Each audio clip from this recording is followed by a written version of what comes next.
In the third part of this series, I talk about a very specific area of Medellin, Colombia called Comuna 13. In English, that translates to 13th community or area. There are a total of 16 comunas. Comuna 13 is in the hills we see here. I want to be clear that what I'm showing you here is not a true representation of Medellin. These comunas or areas that you're seeing are the impoverished parts of the city. You can see a more real representation of the city in parts 1 and 2. I saved up some money and my daughter and I flew down to Medellin to visit our family we missed so much. During our visit, we had the privilege of taking an art graffiti tour and seeing the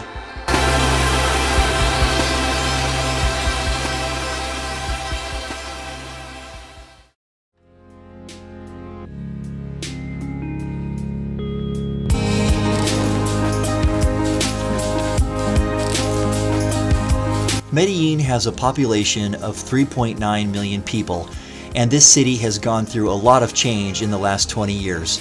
My family and I took the day to be a part of an art graffiti tour showcasing Comuna 13. The transportation infrastructure here is clean and impressive, definitely first world quality.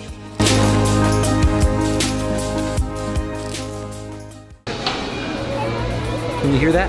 Usually around 80s music. Always 80s music.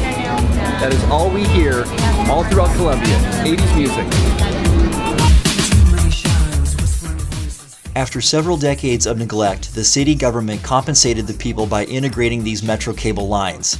The people no longer had to climb up and down the steep hills using stairs. They even built these housing complexes in place of the self-constructed tin shack seen on the hills.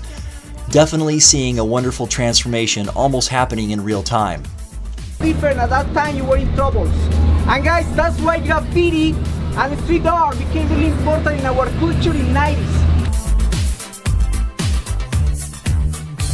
¿Qué me gusta de vivir acá? Yeah, acá. La ciudad.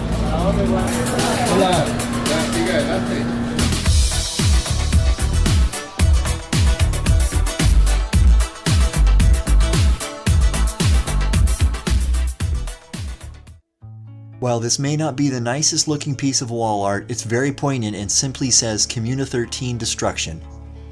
This area was once labeled the most dangerous community in the world because of its astronomical murder rates and forced displacement of many Colombians. During the tour, we realized this graffiti was much more than just art. It was symbolic of a horrible past. In the 80s and 90s, there were several drug cartels, including Pablo Escobar's, that took advantage of the people in poverty.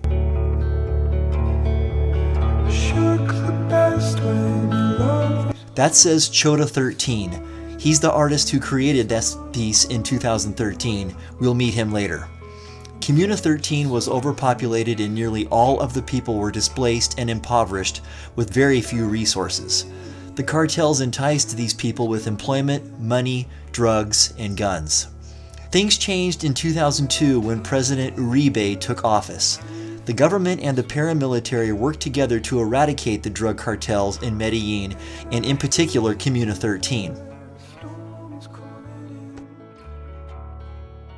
Look at the elegance up there. So that's the black hand of politicians gambling with our commune and with our lives, with our operations date, October 16, 2002.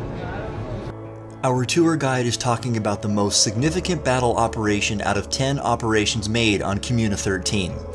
Just a side note, about half of this amazing art that we saw was created by an artist named Chota. We got the privilege of meeting him here. Gracias. Even though he has the means to live wherever he wants, he chooses to live in Comuna 13 in that small tin shack.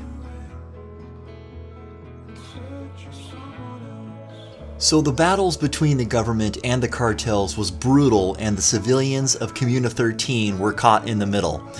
There was all-out war with machine gun fire from helicopters and 3,000 troops against several cartels. For 3 whole days, the people of Comuna 13 couldn't step out of their homes.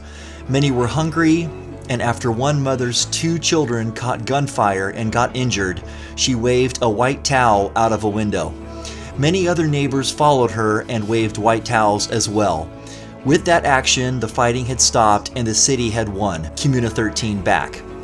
keep in mind this all happened right here just 16 years ago.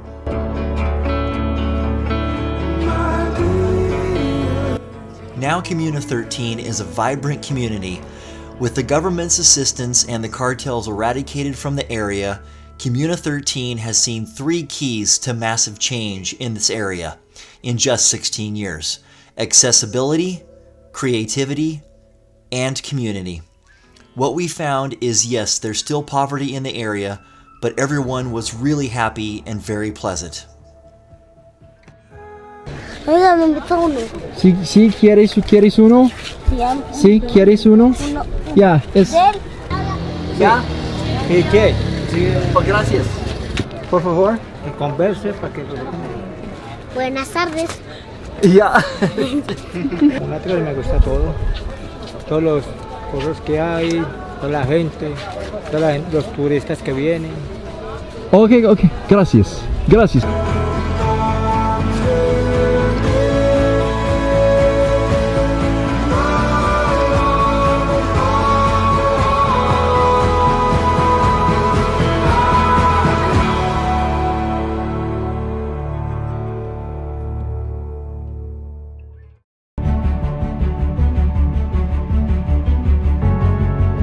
Unfortunately, because of its past, the average American sees Medellin as a scary place with drug cartels and gun runners.